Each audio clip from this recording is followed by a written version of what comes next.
Gateway of India का निर्माण भारत के सम्राट जॉर्ज पंचम और मैरी ऑफ टेक, महारानी की पत्नी के आगमन के उपलक्ष्य में 2 दिसंबर 1911 को मुंबई, बॉम्बे के अपोलो बंदर में 1911 के दिल्ली दरबार से पहले किया गया था। यह किसी ब्रिटिश सम्राट की भारत की पहली यात्रा थी। 2, 3, 4 हालांकि उन्हें केवल स्मारक का एक कार्डबोर्ड मॉडल देखने को मिला, भी क्योंकि निर्माण 1915 तक शुरू नहीं हुआ था। 2, 6 गेटवे के लिए आधारशिला 31 को रखी गई थी। मार्च 1913 में बॉम्बे के तत्कालीन governor sir George Sydenham Clarke द्वारा अगस्त 1914 में स्वीकृत गेटवे के लिए जॉर्ज विटेट के अंतिम डिजाइन के साथ 7-6 गेटवे के निर्माण से पहले अपोलो बंदर एक देशी मछली पकड़ने के मैदान की सेवा करता था।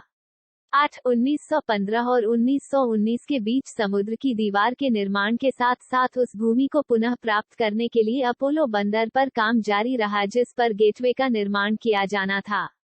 7, गेम इंडिया ने गेटवे के लिए निर्माण कार्य किया था। 9, इसकी नींव 1920 में पूरी हुई थी जबकि निर्माण 1924 में पूरा हुआ था। 12, 7 गेटवे को 4 दिसंबर 1924 को तत्कालीन वायसराय रूफस इसाक रीडिंग के प्रथम मार्क्विस द्वारा जनता के लिए खोल दिया गया था।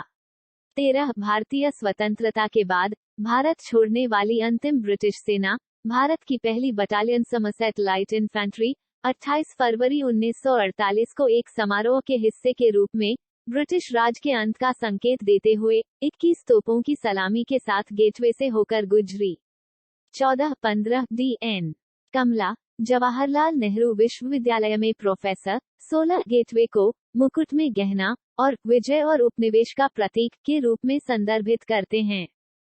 17 यह स्मारक ब्रिटिश औपनिवेशिक शासन की विरासत को याद करता है, अर्थात ब्रिटिश सम्राट की पहली भारत यात्रा और ब्रिटिश भारत में प्रमुख औपनिवेशिक कर्मियों के लिए प्रवेश बिंदु के रूप में इसका उपयोग। 20 आज गेटवे मुंबई शहर का पर्याय है। 21-22 इसके निर्माण के बाद से गेटवे समुद्र के द्वारा बॉम्बे आने वाले आगंतुकों को दिखाई देने वाली पहली संरचनाओं में से एक बना हुआ है। 25 2003 के बाद से गेटवे स्थानीय यहूदी समुदाय के लिए हर साल हनुका समारोह के लिए मेनोरा को रोशन करने का स्थान रहा है।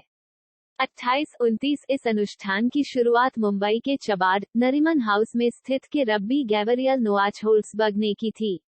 28 यह 2008 के मुंबई आतंकवादी हमलों के बाद प्रार्थना के लिए एक स्थल भी बन गया, जिसमें नरीमन हाउस को निशाना बनाया गया था। 30 2008 के आतंकवादी हमलों में रब्बी होल्सबर्ग की जान चली गई।